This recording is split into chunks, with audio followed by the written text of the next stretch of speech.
¿Las fuerzas devastadoras de la naturaleza han provocado las mayores catástrofes de la historia? Erupciones volcánicas que alteran las estaciones. El diluvio bíblico. O la plaga que cambió el curso de la historia. Y puede que la humanidad deba su existencia a horrores del más allá. ¿Cuál fue el mayor desastre de la historia? ¿Qué fuerzas mortales acechan a la humanidad? ¿Y cuánto tiempo queda para prevenirlas?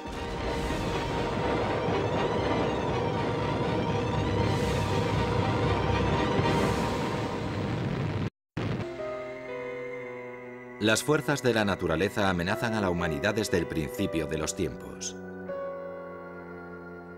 Los mitos de la creación hablan de cataclismos desatados por dioses enfurecidos y demonios rabiosos. Según algunos, el mundo nació de un caos original del agua. Para otros, se forjó en el fuego cuyas llamas volverán algún día.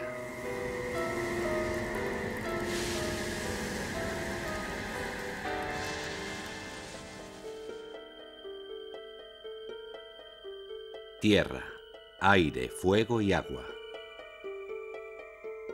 ¿Cuál de los elementos ha provocado el mayor desastre? La solidez de la Tierra es engañosa. Desde que se erigieron las primeras ciudades, la humanidad ha temido los terremotos. Un desplazamiento mínimo puede suponer el desastre para edificios de piedra. ¿Por qué desata la Tierra esa violencia? ¿Qué signos anuncian la inminencia del desastre? Preguntas que los sabios nunca han sabido contestar. Tenemos el relato de Plinio el Viejo, un científico griego que vivió hacia el año 50 después de Cristo y que hizo una relación de cómo predecir los terremotos, con 4 temblores o pequeños terremotos sentidos antes, con el comportamiento de los animales y con los cambios en los pozos. Hoy en día su lista sigue siendo acertada.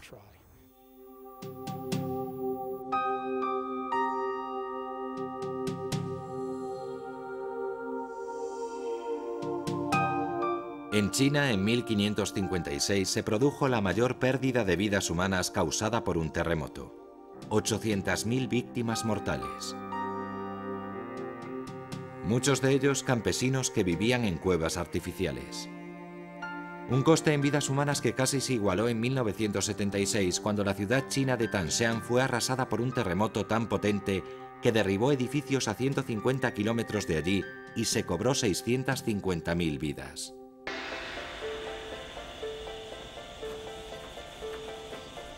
La detección de terremotos se ha perfeccionado mucho desde Plinio el Viejo, pero aún dista mucho de ser exacta.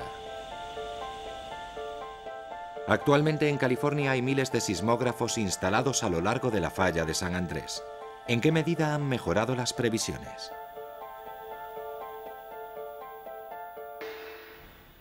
Ahora, para medir movimientos en las fallas, usamos receptores GPS. Son cajitas como un receptor de radio y perciben señales procedentes de muchos satélites a la vez. Registrando esas ondas con gran exactitud, cada cajita calcula su posición sobre la Tierra con una precisión de 1 centímetro o menos. Con todas ellas, podemos ver el movimiento de las placas. Podemos ver cómo esa parte de California se aleja hacia el noroeste. Cada día las cajitas nos permiten vigilar las placas tectónicas en acción.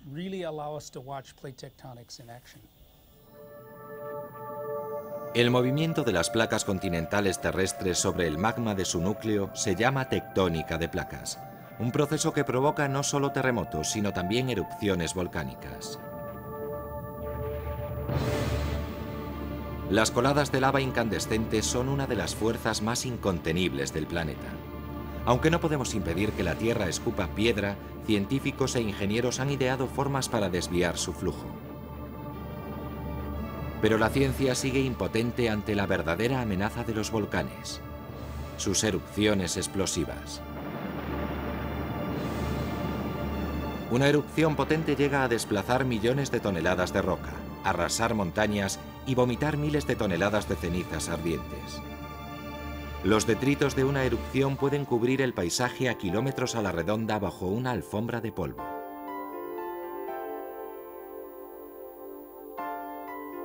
Fue una de esas lluvias de polvo lo que provocó la destrucción de la ciudad romana de Pompeya, sepultada por el Vesubio en el 79 después de Cristo.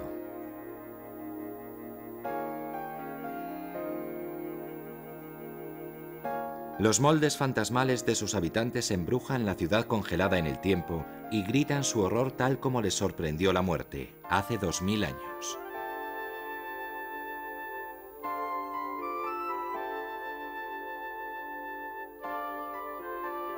Aquí murió el famoso historiador y naturalista romano Plinio el Viejo, hecho que narra su sobrino Plinio el Joven. Mi tío decidió bajar a la playa para ver si se podía escapar por mar, pero las olas eran demasiado peligrosas. Las llamas y el olor a azufre, aviso del fuego que se acercaba, hicieron huir a los demás. Se quedó allí, de pie, apoyándose en dos esclavos, y de pronto se derrumbó. Cuando volvió la luz 2 días después, se encontró su cuerpo intacto, ileso y totalmente vestido. Por trágica que fuera, la destrucción de Pompeya no es nada comparada con las grandes erupciones volcánicas de la historia.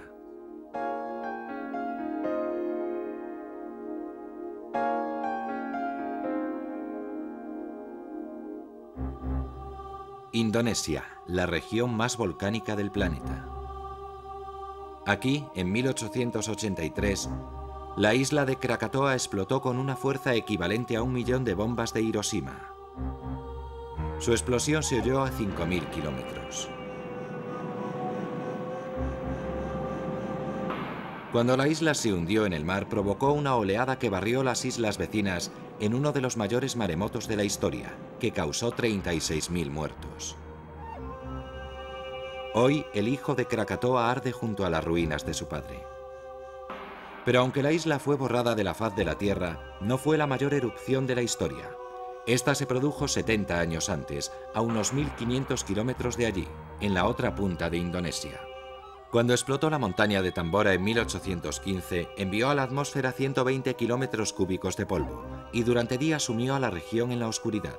Produjo islas de polvo flotante, los lájar, de decenas de metros de espesor y varios kilómetros de largo.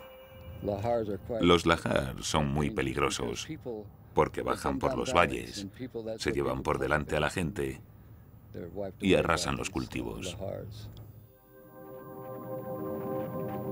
El volcán mató a los 13.000 habitantes de la isla, pero su verdadero coste en vidas humanas fue muy superior. El año siguiente, 1816, se conoce como el año sin verano. En el mundo entero bajaron las temperaturas y se perdieron las cosechas.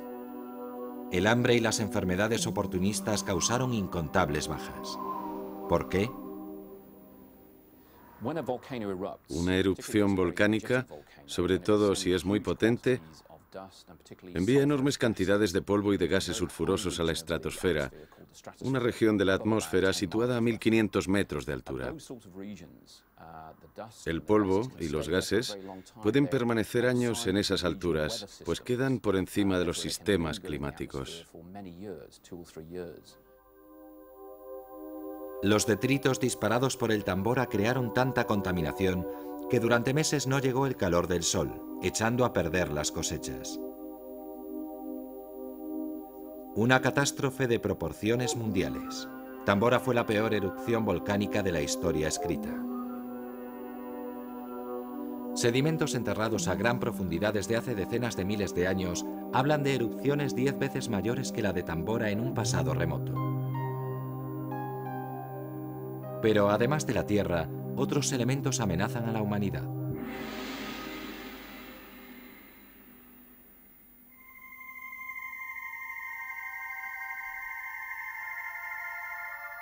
El elemento aire.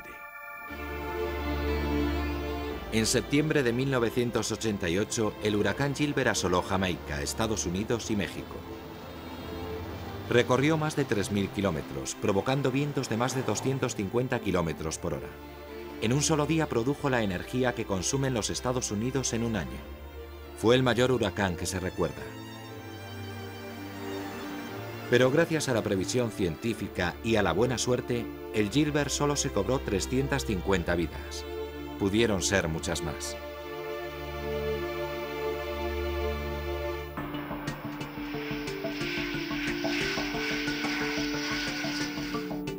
El mérito corresponde a los cazadores de ciclones, valerosos pilotos que vuelan en el ojo del huracán para informar minuto a minuto sobre su trayectoria. El número 2 debe durar desde hace mucho tiempo. No es algo que se haya generado ahora.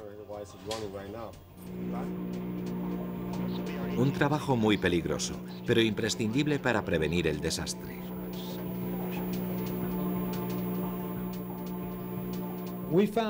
Volamos en un avión militar y también nos han dado una medalla del aire por 15 penetraciones en huracanes.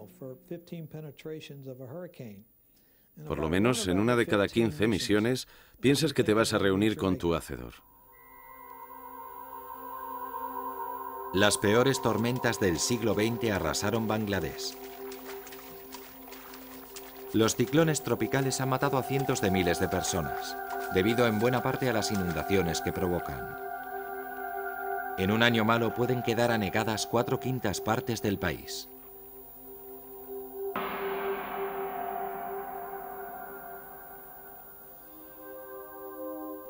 Muchos pueblos de la antigüedad consideraban que el agua es el elemento más fundamental de la existencia. Es dadora de vida, pero también su mayor destructora. Para los alquimistas, el agua era el más metamórfico de los elementos, capaz de cambiar de forma y de sustancia y ser lluvia, nieve o algo peor.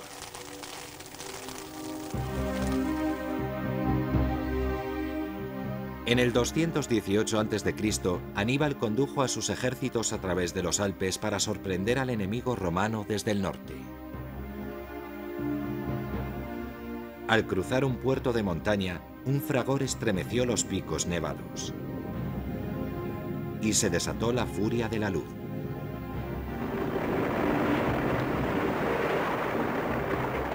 Se perdieron 18.000 hombres, 2.000 caballos y varios elefantes, en uno de los peores aludes conocidos. Una derrota de la que el ejército de Aníbal nunca se repondría del todo. Pero el agua ha causado desastres mucho peores. En China, en 1887, murieron 7 millones de personas cuando, tras semanas de lluvias torrenciales, el río Amarillo se desbordó. Ninguna crecida reciente es comparable a aquella tromba que arrasó 600 ciudades y sumergió las tierras a 150 metros de profundidad en un ancho de 60 kilómetros. Pero lo peor no fue la inundación. En caso de inundación, es normal que aumente el riesgo de enfermedades intestinales debido a la contaminación del agua potable. Históricamente eran el tifus y el cólera. Y sigue siendo así en grandes diluvios e inundaciones, como las de Bangladesh. En la historia, jamás se había producido tanta devastación hasta la crecida del río Amarillo. O quizás sí. La historia bíblica del diluvio es un mito o un suceso real ocurrido antes de la historia escrita. ¿La aventura de Noé puede tener base real? Los datos geológicos confirman abrumadoramente la tesis del diluvio. Creo que realmente ocurrió algo horrible.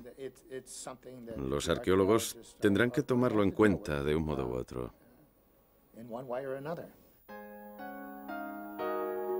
El monte Ararat, en Turquía, donde al parecer quedó varada el arca de Noé. Los buscadores de tesoros y los arqueólogos llevan más de un siglo buscando sus restos aquí. Hay indicios de que la historia de Noé recogida en el Génesis se basa en un hecho real. Hace poco el trabajo de 2 geólogos americanos, Walter Pittman y Bill Ryan, dio un nuevo giro a la leyenda.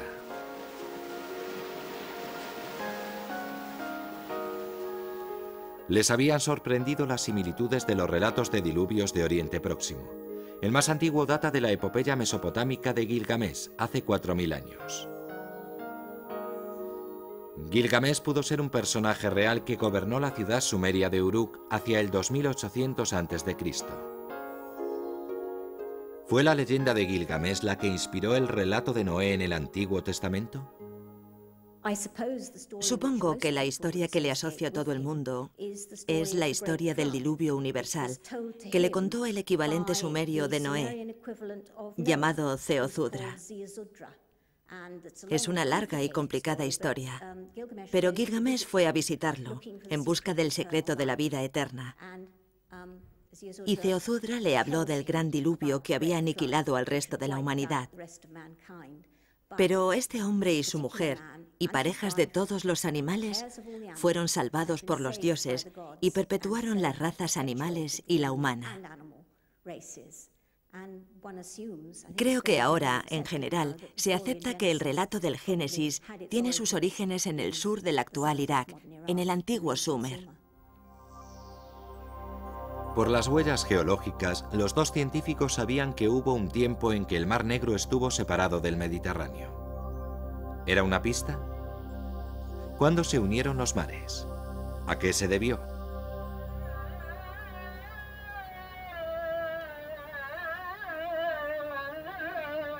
Estambul, Turquía. La ciudad está dividida en dos por el Bósforo, un gran canal de agua que une los dos mares. El Bósforo es un canal marítimo muy frecuentado, con un sistema de corrientes único. No todo es lo que parece bajo su superficie. Mientras las aguas superficiales fluyen hacia el Mediterráneo, las contracorrientes de agua salada circulan por el fondo en dirección opuesta, de regreso al Mar Negro. En antiguos escritos se llamaba al Bósforo el Mar de la Muerte, pues sus depósitos de sal impedían la vida en sus fondos. ¿Fue siempre así? Según las hipótesis de Pittman y Ryan, en algún tiempo el Mar Negro fue un lago de agua dulce hasta que en un pasado remoto quedó conectado al Mediterráneo e inundado de agua salada.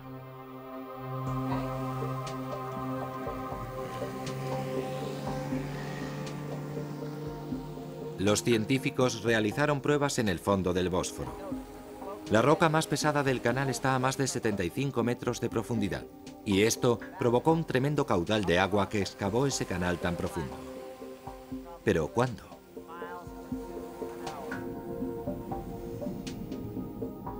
Por suerte, el científico ruso Dr. Petko Demetriov también estaba investigando la inundación del Mar Negro. Había descubierto huellas de una antigua orilla, a unos 110 metros por debajo de la superficie del mar.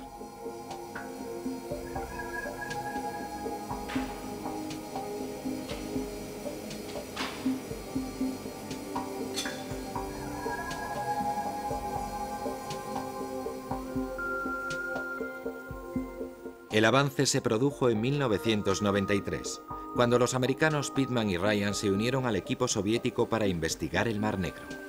Usando equipos de sonido avanzados, trazaron un perfil sísmico del fondo marítimo y una imagen precisa de las capas de roca bajo el mismo. Con eso y unas muestras del suelo ya tenían todo lo necesario. Los nuevos datos confirmarían o refutarían la existencia de un diluvio. Las muestras demostraron que, en efecto, el Mar Negro fue en tiempos un lago de agua dulce. Según la datación, quedó inundado por el Mediterráneo en torno al 5600 a.C. ¿Qué provocó la crecida del Mediterráneo y la transformación de ese lago en el Mar Negro? Una subida del nivel del mar causada por el fin de una glaciación. Ahora los dos científicos tenían que averiguar las dimensiones de ese desbordamiento. El tipo de inundación observado en el Mar Negro presenta un gran paralelismo con la epopeya de Gilgamesh. De hecho, su término diluvio, abubu, según el contexto habla de un orificio o de una cascada, de un proyectil, de un estruendo que surge de un orificio, de la garganta de un monstruo.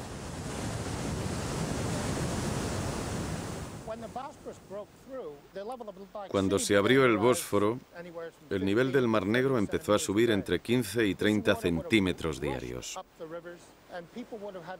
Ese agua irrumpió en los ríos y la gente tuvo que huir aguas arriba, al menos 1 kilómetro diario. Imagínese tener que trasladar a su familia, todo su pueblo, sus posesiones, 1 kilómetro al día, durante entre 100 y 200 días. Entre tanto, había que conseguir comida y atenderlos. Debió ser aterrador.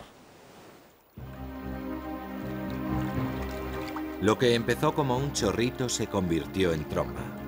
Con una fuerza estimada como unos 40 Niágaras, provocaba un estruendo que se oiría a decenas de kilómetros e inundó unos 100.000 kilómetros cuadrados de tierra en pocos meses.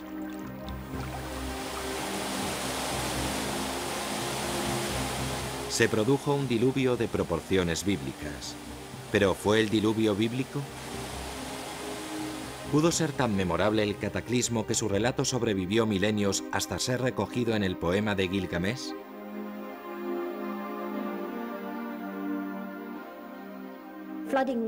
Las inundaciones eran corrientes en esa parte del mundo y en varios yacimientos del sur hay rastros arqueológicos de crecidas muy fuertes, no todas al mismo tiempo, sino en distintos momentos entre el segundo y el tercer milenio antes de Cristo.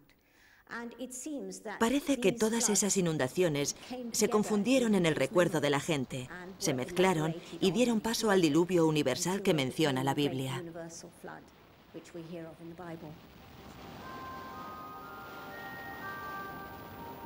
Quizá la relación sea demasiado difícil de probar.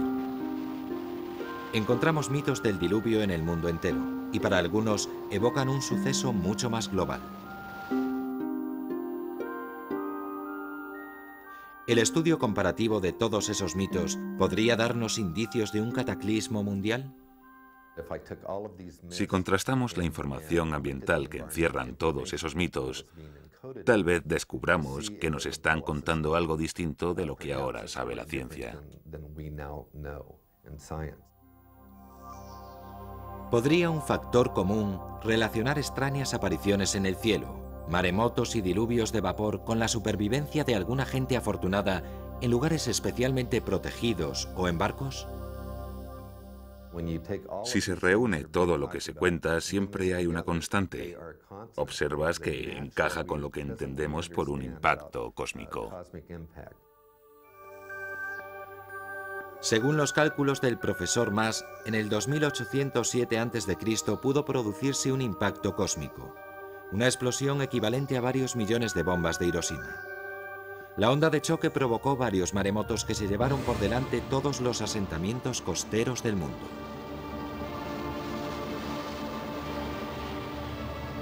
Los asentamientos de las zonas más altas fueron destruidos más tarde por las lluvias torrenciales debidas a la gran cantidad de agua desplazada a la atmósfera.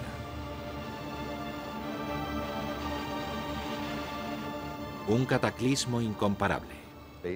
Los mitos dicen que murió entre el 75 y el 90% de la población. Una mortandad equivalente a la que en la actualidad causaría un impacto de entre 300 y 1000 gigatones.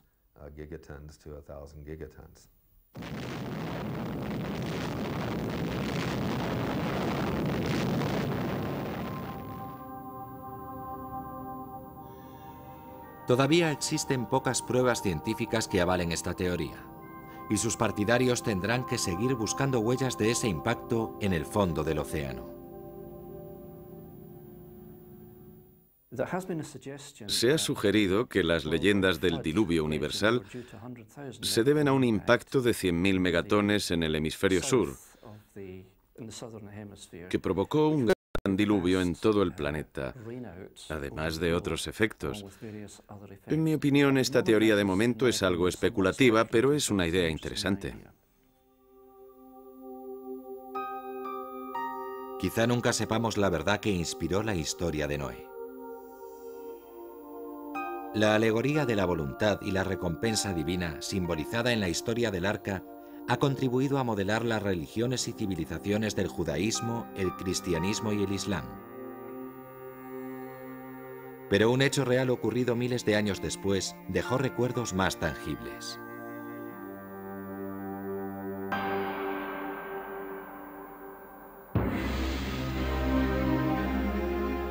Aún están grabadas en piedra las huellas del desastre que se abatió sobre Europa en el siglo XIV. Solo los restos de la gente dan fe de una peste fatal, despiadada y salvaje. Una peste que cambió el curso de la historia de Europa. La muerte negra. La muerte negra. Ninguno de nosotros la ha vivido. No sabemos lo que fue aquello. Nos han quedado relatos históricos, pero la gente creyó que era el fin del mundo. Hablamos de una sociedad que era mucho más religiosa que en la actualidad. La gente creía en la intercesión divina, así que pensaban que Dios estaba furioso con ellos. Pues si no, ¿cómo iba a ocurrir algo tan atroz? Porque la muerte negra acabó con la mitad de la población europea. Para más de un tercio de la población europea fue el fin del mundo. Una plaga de ratas venidas de Oriente Medio con su cargamento de pulgas trajo una peste sin precedentes. Su legado contribuiría a dividir Europa en dos. La enfermedad se extendió velozmente de punta a punta del continente. ¿Por qué el nombre de muerte negra? Era una enfermedad muy grave, cuyo tipo más común se llama peste bubónica. Esa palabra, bubónica, se refiere a que los ganglios linfáticos de la axila y la ingle y de todo el cuerpo se infectan y se hinchan, formando los llamados bubones. Los síntomas son muy graves. Una gran toxicidad causada por la infección bacteriológica, vómitos, deshidratación debida a la diarrea y hemorragias. Les salían pústulas moradas y negras, de ahí el nombre de muerte negra. Cada día se sacaban los muertos a carretadas para enterrarlos o quemarlos fuera de la ciudad. Se marcaban las casas con el signo funesto para que los transeúntes se alejaran. Por mucho que los médicos buscaran formas de evitar la peste, esta encontraba modos de transmitirse.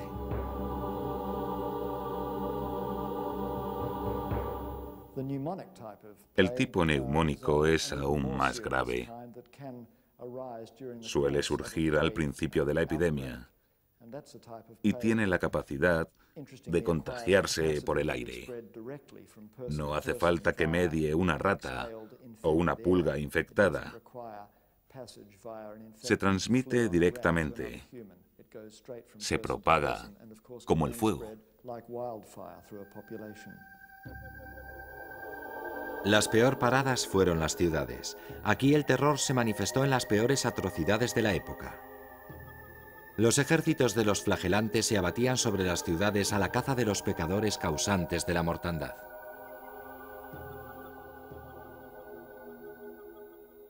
El terror debió ser increíble. La gente era capaz de todo, incluso de degollar al prójimo para averiguar el porqué. En algunas zonas de Europa se ejecutó o expulsó a toda la población judía. La muerte reinaba triunfante. Los que no morían se volvían locos. Muchos supervivientes no superaron el trauma. Hagas lo que hagas, no sirve de nada. Estás a merced de lo que pasa. Sientes impotente y no haces nada. No puedes hacer nada. Así que cuando lo peor ha pasado, no dices, ahora podré buscar agua y comida, ver si mi hija sigue por aquí. Te quedas postrado hasta morir.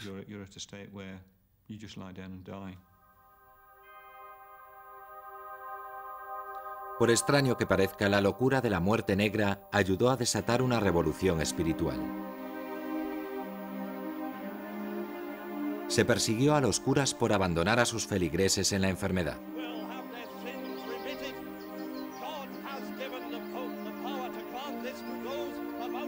El desengaño con Roma contribuyó a la división de Europa en países protestantes y católicos.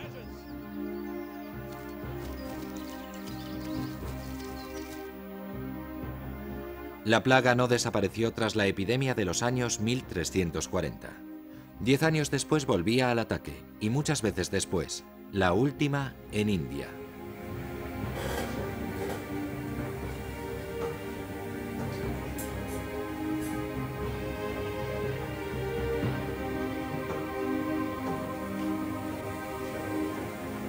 Durante siglos se ha ignorado su origen. Durante el primer cuarto del siglo XIV, época de grandes trastornos climáticos, el mal tiempo provocó grandes hambrunas.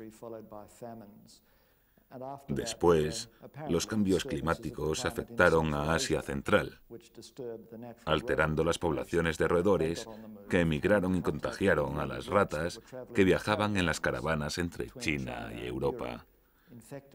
Fueron estas las que llevaron la plaga a Europa. Es posible que los cambios climáticos de Asia Central tuvieran que ver con la plaga del siglo XIV en Europa. Un cambio climático en Mongolia desató una serie de sucesos que alteró el destino y la religión de Europa. Quizá otros cambios climáticos de un pasado lejano provocaran resultados aún más sorprendentes. ¿Debe la humanidad su existencia a uno de esos cambios? ¿Al mayor cataclismo del mundo?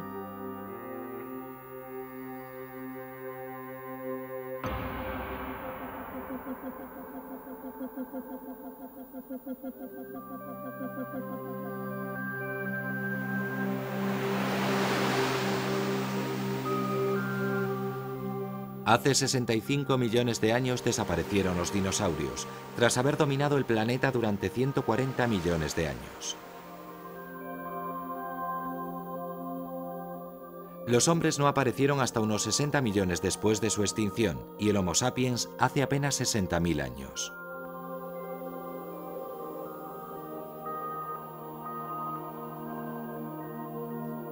El misterio de la extinción de los dinosaurios ha intrigado a la gente desde que se descubrió su rastro. ¿Por qué murieron de golpe? ¿Cómo los sustituyeron los mamíferos?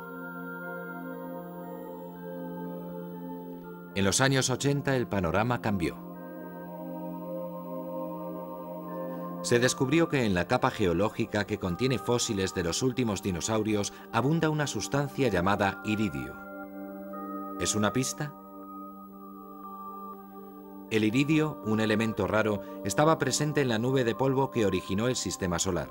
Al formarse la Tierra quedó atrapado en el núcleo del planeta. Pero, ¿cómo explicar su abundancia en el momento de la extinción de los saurios? La única fuente conocida de ese polvo microscópico es el impacto de un meteoro.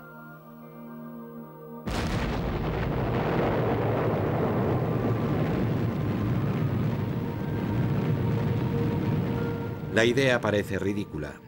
Los científicos eran tan escépticos sobre los impactos meteóricos que tomaron por volcanes extinguidos cráteres tan evidentes como el de Arizona. Ahora la investigación ha localizado unos 200 puntos de impacto, aunque sin duda haya más. A veces son difíciles de identificar. El tiempo, la vegetación y los mares han impedido su localización. Los críticos alegaban que no se había encontrado el cráter, pero ahora se sabe que está en la península del Yucatán, bajo 3 kilómetros de sedimento, y tiene el tamaño exacto.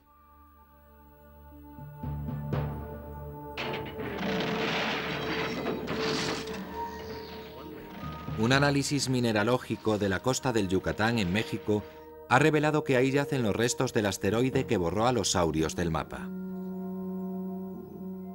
Aunque el cráter no es como esperaban los científicos. Todas las reconstrucciones del impacto se basaron en un modelo de colisión directa, que dejaría un cráter circular. Pero el asteroide chocó de lado y patinó hasta detenerse, como estos impactos menores en Argentina.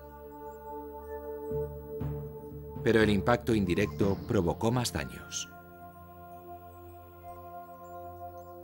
Al descargarse menos energía en la Tierra, quedó más para la explosión en la atmósfera. El asteroide de 15 kilómetros que acabó con los dinosaurios provocó un impacto de 100 millones de megatones. una fuerza más potente que todas las armas nucleares existentes. Le siguió una onda de choque y un muro de calor. Ese frente avanzó desde el centro del impacto a 25.000 kilómetros por hora, evaporando todo a su paso, con un calor tan intenso que fundía las piedras.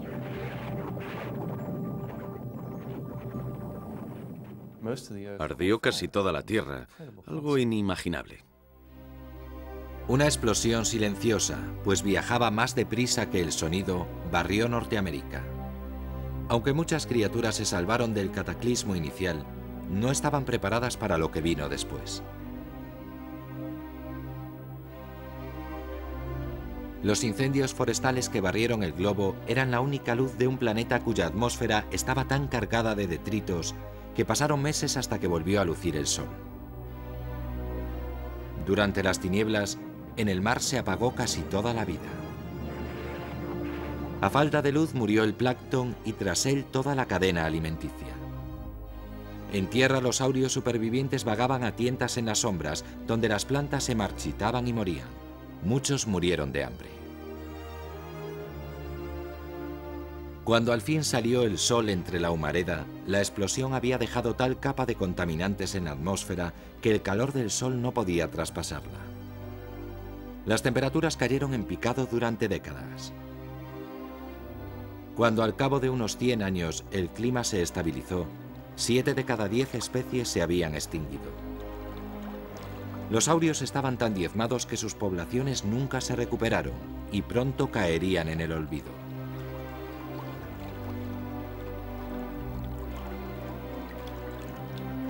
Fue el fin del mundo, pero también un nuevo comienzo.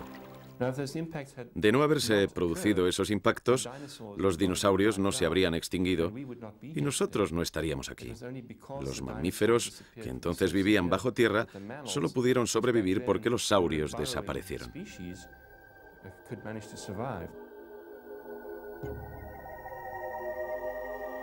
Algunos científicos sostienen que de no haberse extinguido, los saurios habrían seguido evolucionando hasta convertirse en algo extrañamente familiar.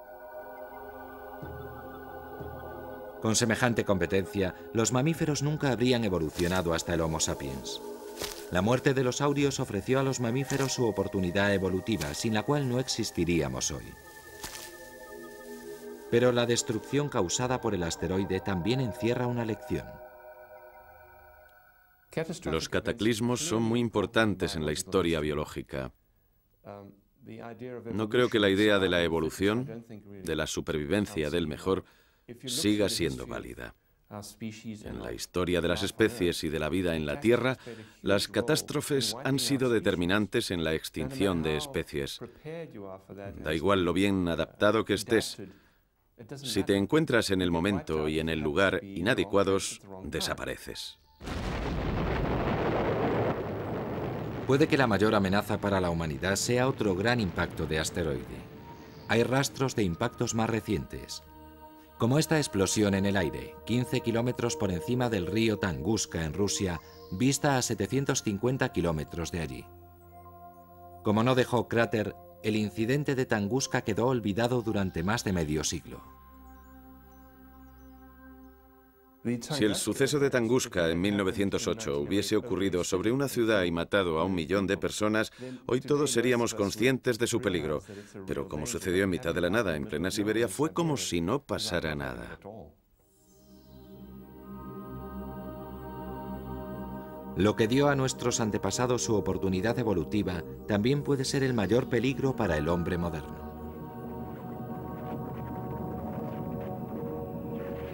Pero sin métodos de medición precisos, ¿cómo saber cuál es nuestra mayor amenaza? En la actualidad, hay 3 programas de este tipo en Estados Unidos, que cubren entre un 1 y un 2% del cielo. No los hay en el hemisferio sur, cuyo cielo carece de cobertura. Así que si me preguntan con qué antelación se puede prever el próximo impacto, diré que 6 o 7 segundos.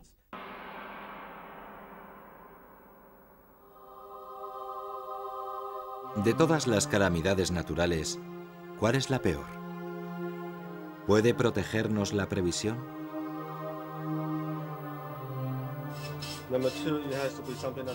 En Miami, la previsión de huracanes es un trabajo del que dependen miles de vidas. El huracán más potente es de escala 5, con vientos de más de 250 kilómetros por hora y que puede provocar lluvias torrenciales.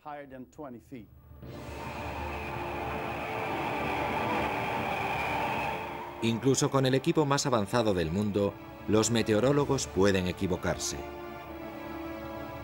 Un extraño efecto dificulta la previsión.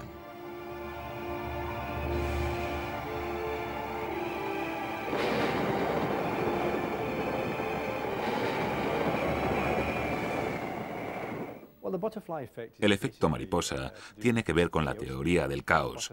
Si una mariposa bate sus alas en la selva amazónica, puede tener efecto en el clima al cabo de 2 o 3 semanas. Ese es el problema de predecir el tiempo.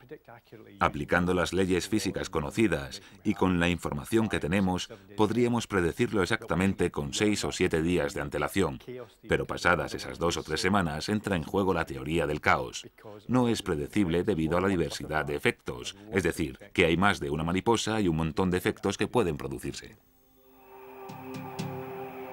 Pero el mayor peligro reside menos en los errores de previsión y la teoría del caos que en la locura humana. La gente que celebró la fiesta del ciclón en esta urbanización aprendió la lección de ignorar las advertencias y subestimar a la naturaleza. Solo una de las 26 juerguistas sobrevivió al huracán Camille en 1969 y fue escupida a 20 kilómetros por el viento. No solo el tiempo es imprevisible. Tardaremos años en saber qué desencadena un terremoto. Pero el problema admite soluciones más sencillas. La diferencia entre construir una casa que se derrumbe en caso de terremoto y otra que lo aguante es solo de un 1% de su coste. La construcción antisísmica no es cara, basta con acordarse de gastar un poco más.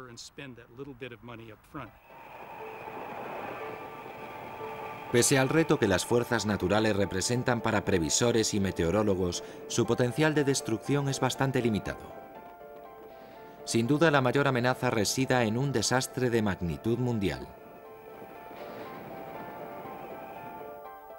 El impacto del asteroide que se estrelló en la Tierra hace 65 millones de años puso fin a la supremacía de los saurios. Otro impacto similar podría terminar con el dominio humano. Más tarde o más temprano, volverá a chocar un cuerpo grande con la Tierra y nos exterminará. Es inevitable. Puede que tarde 1000, 1 millón, 10 millones de años o 1000, no sabemos. Por suerte, las grandes colisiones de asteroides son muy poco frecuentes. Se produce una cada 100 millones de años. Pero nuestro conocimiento de los cielos es peligrosamente limitado. Y no hacemos mucho por mejorarlo. La relación entre coste y beneficio es irrisoria. El coste de un programa es de 1/1000ª de las pérdidas previsibles. No tener un programa de vigilancia espacial es un disparate económico y también una irresponsabilidad por parte de los gobiernos. Existe un peligro real y debemos hacerle frente. Tal vez estemos a salvo de impactos cósmicos por ahora, pero otros peligros son más inmediatos. Las enfermedades se han cobrado más víctimas que ningún otro enemigo natural. La medicina ha vencido las plagas del pasado, pero quizás nos aguarden otras nuevas. Casi todas las enfermedades del hombre las han propagado animales. La última, el SIDA, probablemente procede de los monos. El VIH ha infectado a 40 millones de personas, en su mayoría africanas. Con la masificación de las ciudades, la amenaza de las epidemias no hará sino aumentar. Hay ciertos momentos de las civilizaciones en los que se unen grandes enfermedades. Ocurrió hace 2000 años, cuando el Imperio Romano, en su expansión, entró en contacto con China, y se produjo una explosión de agentes infecciosos en ambos imperios, con grandes epidemias que diezmaron las poblaciones. Luego se estabilizaron mutuamente y las dos civilizaciones compartieron sus enfermedades. 15 siglos después se repite la historia cuando Europa descubre América. Los exploradores llevaron consigo enfermedades europeas que diezmaron a los nativos americanos, y se trajeron otras, como la sífilis, que diezmaron a los europeos. De nuevo, con el tiempo, cada población se adaptó a los gérmenes de la otra. Creo que en el presente estamos experimentando otra gran transición. Este puntito negro contiene 1 millón de dosis letales del ébola, un virus que provoca una muerte agónica, al coagular la sangre y licuar el tejido humano. Es uno de los virus que podrían aniquilar la raza humana. Sí, los virus como el del ébola son muy espectaculares, ejemplos exóticos de algo más importante. Al menos nos recuerdan que si seguimos modificando las condiciones de vida y alterando la vida salvaje, al entrar en medios extraños, tropezaremos con nuevas enfermedades infecciosas. ¿Qué relación hay entre las plagas del pasado y la extinción de los saurios? La respuesta es el cambio climático. No fue el impacto del asteroide lo que erradicó a los saurios, sino el cambio climático que originó. También un cambio climático desató la muerte negra. A lo largo de su existencia, la Tierra ha pasado por muchos cambios climáticos. Y esos cambios, estudiados por los científicos, cuentan una historia alarmante. Antes del siglo XX, tanto las poblaciones como el consumo energético eran mucho menores. Aunque había contaminación, estaba muy localizada. No existían los problemas de contaminación global que tenemos ahora. También se deforestaba y eso tenía su impacto, pero muy pequeño comparado con lo que nos espera. Desde que se empezó a registrar hace más de 100 años, la temperatura mundial ha subido progresivamente 0,6 grados Celsius. No parece mucho hasta que nos damos cuenta de que entre el presente y la última glaciación, la diferencia ha sido de 5 grados. Desde los años 70 se multiplican los negros vaticinios por el calentamiento mundial. La verdad es que ya estamos controlando nuestro destino sin hablar de ello. Contaminamos el planeta, nos precipitamos hacia el desastre medioambiental y el mayor fenómeno de extinción de los últimos 65 millones de años se está produciendo ahora mismo debido al impacto humano en el planeta. Investigaciones actuales indican que el cambio climático se puede producir no en décadas o siglos como creíamos, sino mucho más deprisa. Puede que cuando el clima alcance ciertos umbrales de contaminación, la temperatura mundial se desorganice, produciéndose un mayor calentamiento en una década que en los 150 años anteriores. Enormes capas de hielo del tamaño de un país pequeño ya están a punto de desprenderse de los casquetes polares. Podrían hacer subir el nivel del mar y anegar miles de kilómetros de costa, como en el diluvio bíblico. La alteración del sistema climático puede provocar sequías sin precedentes. Los efectos del calentamiento sobre las corrientes oceánicas arrastrarían a Europa y América a una nueva edad de hielo. Los cambios climáticos pueden eliminar a muchas especies, pero otras emigrarán a otros hábitats, llevando consigo enfermedades a zonas que no están preparadas para ellas. El castigo para las sociedades humanas será inmenso, pero sequía, hambruna y peste son solo 3 de los jinetes del apocalipsis ecológico.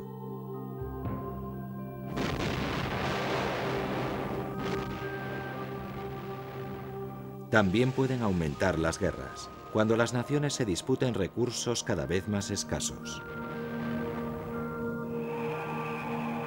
Si se confirman estas predicciones, el clima está más furioso de lo que jamás habíamos imaginado.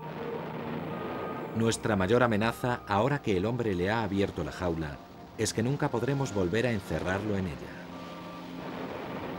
Como los dinosaurios, podemos perecer a manos de un clima que ya no nos sustenta y que se ha convertido en nuestro mayor enemigo.